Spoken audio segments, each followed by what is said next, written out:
Hey guys, Dov here with some more Total War Warhammer 2 multiplayer action. Today I've got a very special Wood Elves multicast courtesy of Loopy in my previous Banner Cup number 1. He had some games as the Wood Elves using the Glady. I had a prize for using generic lords, and Glady's probably one of the strongest generic lords in the game. So yeah, let's take a look at some Wood Elf games today against the Warriors of Chaos to start. Got Hawkeyes of Jakira and the regular Way Watchers, several Sisters of Thorn. We've got 2 here, and I want to say there's a third one somewhere, but yeah, right here, hidden in the woods. Got Eternal Guards with shields, a Spellslinger Lore of Life, and the Glady. As for the Warriors of Chaos, they've got Chaos Knights here, currently soaking up some fire. Marauders, Mirror Guard in the front line. Kolek going to be leading the way with the Metal Sorcerer, more Knights, Demon Spew, and Horse Masters. So definitely going pretty all in on the melee rush. Obviously, the Horse Masters do provide some ranged component, but still a bit of mobility there. So let's see how it pans out. If Kolek is a potentially risky pick here, he is going to be at risk of getting absolutely gatted by the Way Watchers, but right now they're actually expending their ammo shooting at those Horse Masters, which is probably a good idea. Try and take out the mobility as early on as you can. Kolek himself obviously very fast. 78 speed makes him just ridiculously fast. It's one thing that's often underrated about Shaggoths is their speed. I mean, they're faster than most heavy cavalry, right? So yeah, these Chaos Knights with their big shields, they'll be able to block some of these attacks, but still very cost-effective work for those Way Watchers. And man, these Demon Spew looking like straight-up Chaos Orcs right now. Look at that green skin right there. Wow, that looks very green for some reason. I don't know if it's just the lighting on this map, or I don't know. Yeah, anyway, interesting. The Glady's using her arrows to kind of consistently pick away at this Metal Sorcerer, which is great. Doesn't have any recourse against that. No healing or anything. 90 armor's pretty good, but he will take some damage from that. Oh, looks like that shot just missed that little pillar there, but still. Yeah, Kolek, probably want to focus fire on Kolek. If he had the nets here in his pocket, he could probably do that right away. But the Chaos Knights pushing up and around the flank here. Sisters of Thorn able to do some good damage, I guess.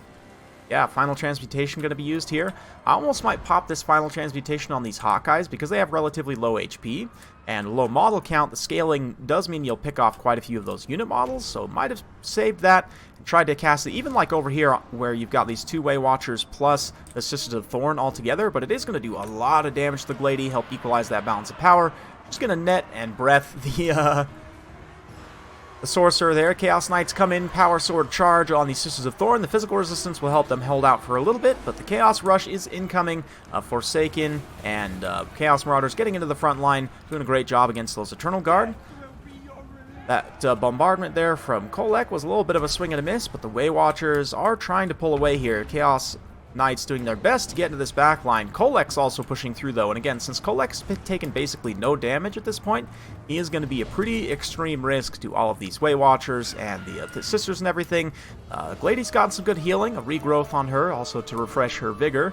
So yeah, interesting situation. Kolek trying to pull back, it looks like, away, not wanting to get netted and gatted by the Way Watchers there. Definitely a good play. A really nice Searing Doom as well, catches directly on the Eternal Guards there.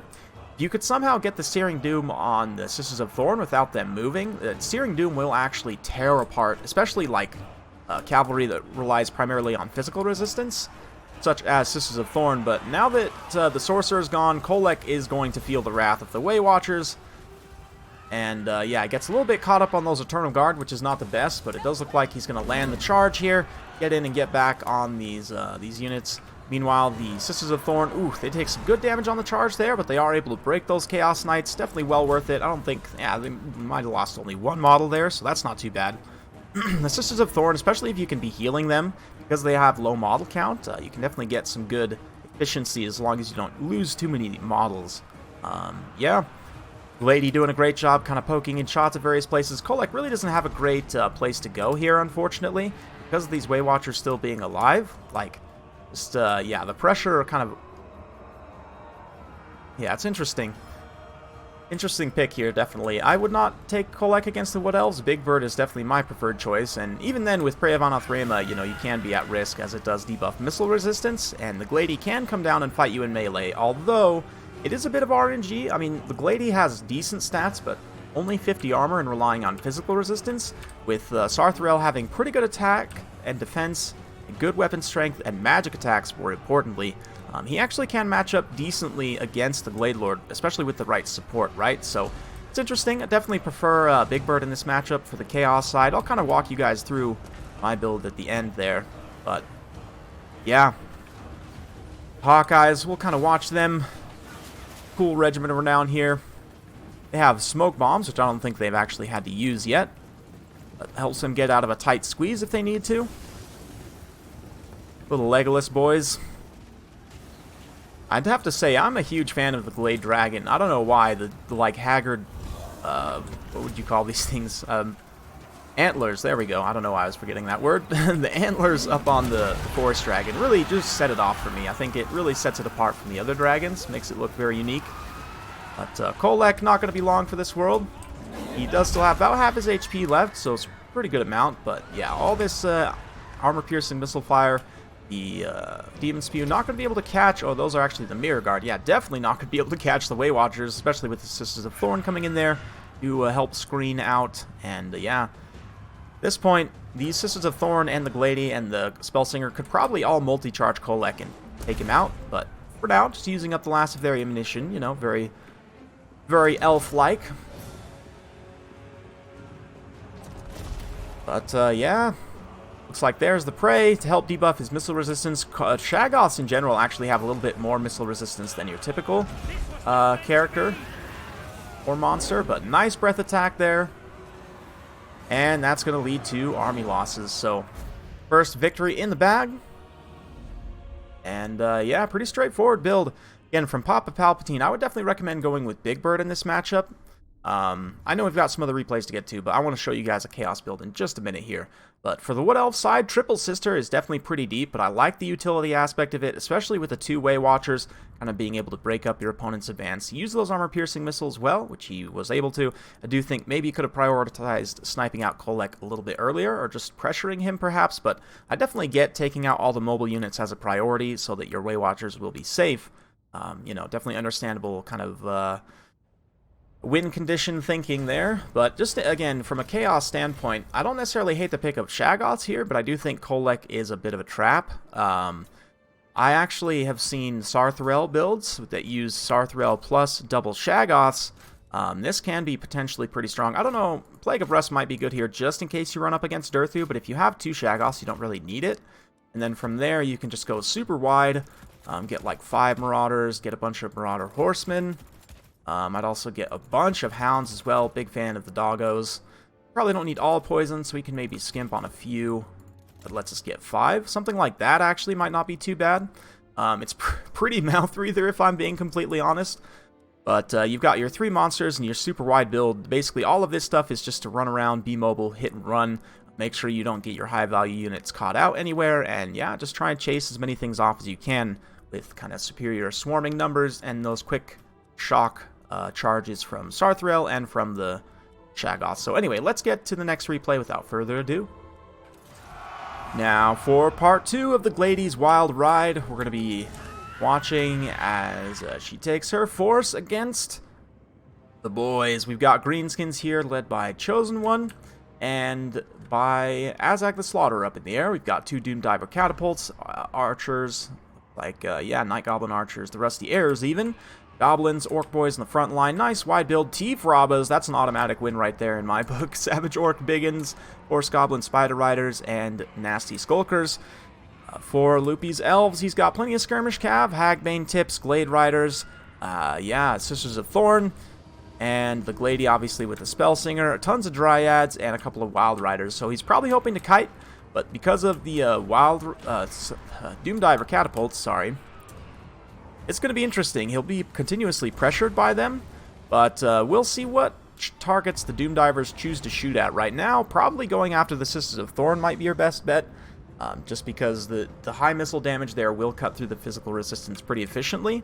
Right now, you can see the 2 flyers are hanging out just right on the edge of those Doom Divers' range. I mean, these are obviously the ideal targets, and I would say as a priority in this situation, you definitely want to prioritize the Spellsinger first, because she can heal the Glady. She also has less HP, so it won't take too much to try and rout her off, but Azag's going to come forward here, being a little bit risky. Both players kind of just skirmishing back and forth. Wolf Rider archers, and actually the T-Frabas, I don't actually know. I think they just have Vanguard, one of the weirder regiments around in the game, but they do have a missile attack. It does a decent amount of damage on a multi-shot, but this is potentially dangerous for Azag. He comes forward to Spirit Leech the Scissors of Thorn. He is going to get Praevan Threma, though, shot up a bit. He doesn't take that damage from that melee attack on the Glade Lord, but yeah, probably going to want to pull away from that engagement as soon as he possibly can. That being said, this is affording the Doom Divers plenty of time to keep fighting, although it looks like nice arrows of Kurnos by the Glady has actually taken out 2 of the artillery pieces of this individual Doom Diver catapult, so that's great use of that arrows of Kurnos there to counter artillery fire. It's definitely going to be a pretty patient game on both players' sides. They try and use up their ammo, so let's pop it into double time a little bit. Not fully fast forward, but just kind of double time as the skirmish phase unfolds. The Wolf Riders and the T-Frabas. T-Frabas, you know, I don't know if they're actually hitting at all, or if they're doing any damage whatsoever, but they're certainly shooting, so, you know, it makes me feel good. They're able to make a little bit of contact and do some damage. Really wish they had better missile damage, to be honest. I really think they need to do a balance pass on all the chariots that have missile attacks. Right now, the Scourge Runners are obviously very strong, but yeah, I guess these guys technically have this like a similar missile damage output. Because it's non-AP and split between several shots, like, it's just not quite as impactful in practice. But, yeah. Lady's taking a little bit of fire here, and it looks like the Doom Divers have actually been dedicating mostly against the Skirmish Cav, which does make sense to a degree. You know, you want to get rid of them as soon as you can, and if Azag can take this Glady in the right situation, he can definitely get a good engagement there. But it's risky. You know, there's no other real shooting units besides Rusty Airs. I don't really count the T-Frabas as a shooting unit, to be honest. And the Wolf Rider archers, I mean, they have a little bit of DPS, but it's really not going to be anything extreme against the Glady, especially because of the physical resistance. Let's see. Keep it on double time here as the skirmish phase unfolds. See the Greenskin starting to push up a little bit, but yeah, plenty of Doom Diver ammo has been used here. A little bit more surprised he hasn't been consistently trying to pressure the Spellsinger, but like I said, I do kind of getting rid of the Hagbane tips. At the same time, though, they've used up a lot of their ammunition and haven't actually done all that much damage to the army, so you really could just continue to dedicate the Doom Divers, and it does look like at this point the Glady's taking some damage, probably been taking some Overwatch fire, and the melee engagement's getting underway. So yeah, Savage Orcs, Goblins engaging on Dryads here. Dryads actually have an okay engagement because of the magic attacks, but with the Wa active, it'll definitely go in the other direction here. These Orc boys got crumped on by Dryads pretty hard, but up in the top, you can see the cavalry charging in. They kind of get surrounded by Spider Riders. The Sisters of Thorn here getting crumped on a little bit. Unfortunately, there's no Fists of Gork here, which would be great for going after them, but a nice blob force and a beautiful breath attack from the lady there. Able to do a lot of damage. Goes up to 56 kills, so pretty good stuff. Skulkers are kind of coming over into this area, trying to get perhaps a smoke bomb. If they could get in and smoke bomb this Glady actually right now, that would be great. Looks like they are going to deploy there. Try and do that. The Glady spotting it, tries to get away. Will she be able to pull through those Spider Riders? It looks like that will be the case. The 2 Wild Riders done a lot of damage here, though. I called them Sisters of Thorn earlier, but they are in fact the Wild Riders, able to compromise the Doom Diver catapults and just push this Greenskins flank very, very hard here. Obviously, the Savage Orcs, Biggins, are still holding up just fine, being the big boys that they are, and you can see another unit of Biggins kind of countercharging down here into the Wild Riders. They'll be able to absolutely mow them down. Likewise, the Azag using his terror and his high weapon strength here, his heroic status to kind of help support this engagement. Spider Riders, and yeah, the Skulkers. One thing, you can actually smoke bomb units that are in the air if you have the Skulkers like underneath them. As long as they're in the area of effect, doesn't really matter, but at this point, the balance power is definitely in the Greenskins' favor as, you know, their melee power is coming through, and a lot of these Wood Elf units are starting to run out of ammunition. Likewise, the Glady is very low on HP. Granted, there's still obviously some potential regrowths, but Azag's going to have to be careful. He does pop a Spirit Leech there, but it looks like Praevan Threma, and he's now going to be caught up in the air. This is a really, really bad situation for him. We'll see if the Spellsinger and the Glady are able to make consistent contact here. Looks like potentially an air-to-air breath. Air-to-air breaths typically aren't the best idea, not super accurate, but it does a little bit of damage there and also applies poison. both targets? No, it actually only hit Azag. That's kind of impressive, but Azag definitely needs to get down onto the ground. Just find some target to charge so that his ground forces can then support against these two flying units. Like, yeah, he was going to take damage on a rear charge there if he landed, but he just needs to land on something. Yeah, because the Glady will hunt him down in the air eventually, especially with the aid of the Spell Singer, you know, being a little bit faster than Azag. All that's left is for him to try and Spirit Leech his way out of this, but these Doom Divers could get back online and start shooting these flying units. That would certainly be helpful, but it looks like, I'm not really sure exactly what if they're targeted at, anything specific right now. They are still mounted on the artillery pieces, but Smoke Bomb is actually able to catch those units up in the air, but it looks like Azag mismicros for just a moment and actually gets caught. He's going to take a bunch of damage, pops his Foe Seeker, and now he's able to pretty convincingly get away with that Smoke Bomb active. That's a nice use of that there. Unfortunately, the Nasty Skulkers are not doing great in terms of their leadership. These Wild Riders just doing a great job kind of pinning down a bunch of units here. Likewise, we've got Sisters of Thorn out in the periphery operating. Those Glade Riders were able to chase off a bunch of routing units, so what else? Not out of this yet, definitely. We're going to be getting back in the game here. And especially with Azag just having no way to get away. This is one thing about taking a Greenskins Flying Lord, in particular Azag, is there's no real way for you to support them up in the air besides missile units, and even then, most of your missile units are not accurate enough to actually make a difference. So Azag unfortunately gets the drop here, and yeah, that's going to be pretty bad for the Greenskins. All of a sudden you can see the balance of power is equalized heavily, and obviously with the Terror mechanic, it will be very strong that the Wood Elves still have the Glady here.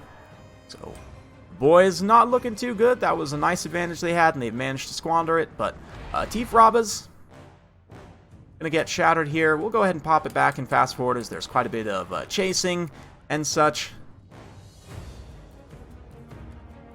As the Wood Elves clean up a few more units here, and I believe the Greenskins player going to go ahead and admit defeat. Chosen One. So very well played to both players. Beautiful back and forth game. Well played by Loopy, keeping his Glady alive. You know, that long skirmish phase, I honestly think he probably should have just rushed from the beginning, but trying to use as much of the ammo there as you can, you know, I definitely get that to a degree, and I just don't know that these Glade Riders ended up paying for themselves with their ammo. Now, that being said, they were able to chase a lot of routing units off, which of course is an advantage of having cavalry skirmish.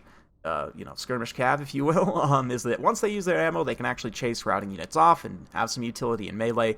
94 kills on these Wild Riders, 72 here for the ones with shields. Dryads did okay, 96 for the Glady, but yeah, those Wild Riders getting that nice charge in there definitely made a huge difference. One of the Savage Orcs, 109, the other one 70. Pretty good stuff there. The Doom Divers did some okay work. Obviously, Tifraba's a bit of a meme pick here. I almost wonder... Yeah, I mean, the Rusty Arrows, I don't completely hate the pick here. If you come up against a Durthu, you do need some kind of armor sundering, but I do think maybe it'd be better funds spent elsewhere. I'm not really sure. I'd have to kind of play around with it and see, but this is a pretty interesting matchup. I definitely like the pick of the Doom Divers here, though. I might even take a third one, to be honest. But yeah, we've got one more replay to get to, so let's get over there. And time for the final ride of the Glady. Here we are in the desert. Wood Elves against Skaven. So yeah, a couple Deepwood Scouts, or actually a Deepwood Scout and the Hawkeyes of Drakira. We've also got a Waystalker there, already raining some shots, taking out a Skaven Artillery Warp Lightning Cannon piece. Yeah, Dryads, Eternal Guards, Glady, and the Spell Singer. As for said Skaven, the aforementioned blown up Warp Lightning Cannon now has only 2 bottles left. Oh, and just loses a second there, so only 1 remaining. Great value right off the bat. We've got Ikit the Claw, Natty Bubo Sharpshooters, Clan Rat Spears, a couple Flayers, and some Skaven Slaves, along with, yeah, Bubo's Sharpshooters, and a Plague Priest. So, pretty good stuff. Love the use of the Arrows of Kurnos right off the bat. That's a spell, or slash ability, I guess. That I have been using a bit recently myself. It's very good. If you think, a lot of people will take artillery against the Wood Elves because you don't have any artillery to counter them, but that Arrows of Kurnos does give you the ability to counter snipe artillery. Try and take out those models if you can. Skaven artillery certainly, because it's so big, is probably the easiest to take out, but saw it earlier against the Doom Divers as well. I love that pick. Brass Orb, a little bit of a swing and a miss there. It does catch a few of those Dryads, but I think it's going to have to be a little bit careful. He doesn't get stepped on by the dragon, but the Flayer's coming forward here. Going to do some good damage. The Way Watchers, because the Flayers have such small hitboxes and their animations make them kind of hard to hit in general, Way Watchers and Deepwood Scouts actually won't do amazingly well shooting at them. Probably will do a bit of friendly fire here. But it looks like the Glady's coming over. Her Dragon obviously will help step on them pretty effectively. And the Discourage effect from the Hawkeyes actually will be quite nice here. Might lead to these guys getting just straight up terrified away. Nope, looks like they are able to get away there. Natty Bubo's starting to open up on the Glady, starting to do a little bit of DPS there. Again, I almost wonder you should probably focus the healer first, at least in my mind. And I don't believe that Hickett actually has Howling Warp Gale. Oh, he does have Howling Warp Gale. Okay, so it looks like that is going to be potentially used. Nope, not at the moment. But that can be used later on to try and control those flying units if he needs to. For the time being, Skaven Slaves just being bravely sacrificed in the front line, hoping to buy some time and actually do a little bit of damage here as the Flayers kind of roll around Cycle Charge. Same with Hickett. The idea here is you just have a bunch of infantry to kind of buy time, and then your chariots just roll through everything, you know, kind of ping-ponging back and forth between different targets. Definitely a very strong build, one that has worked well historically, at least. Plague Priest, though, is a little bit overextended here. The Lady's going to come over and try and teach him a lesson as she gets regrowth. That being said, Plague Priest does have good melee attack and magic damage. Not the best weapon strength in the world, but he can actually do some damage to the Glady. Unless he just gets straight up terrified like that, which is obviously very, very bad. But he did get a Plague Monk summon off before he left, so at least there's some value there. Dryads. And a nice Brass Orb. This one's going to catch a big old blob here. Awakening the Wood as well. Doesn't do too much damage, but it will keep those Clan Rats slowed at the very least. Another Warp Lightning as well. Just trying to output as much damage as possible from Hickett, it looks like. Yeah, the Howling Warp Gale might be good in the later stage of the game, but here, beautiful job by the Glade Riders bypassing the back line there, getting in, getting on those Natty Bubo Sharpshooter. There's no Clan Rat Spears to help protect at this point, or Skaven Slaves or anything, so it's going to be a good get to shut down those Natty Bubos. That will make the Glady quite a bit safer. There's not a lot of units here that are going to be great for taking her out, so we'll see. Looks like the Bicycle Squad's rolling through, get a nice rear charge. That'll probably proc a terror route for Hickett, perhaps. We'll see. Maybe not, since they just routed off a bunch of Clan Rats there. But, oh man, Hickett just got straight up shattered by something. I must have missed that, but he just took some kind of arrows to the face. Absolutely shattered at this point. The Plague Monk summon goes down, and yeah, that's going to be big bad news for the poor Ratty boys.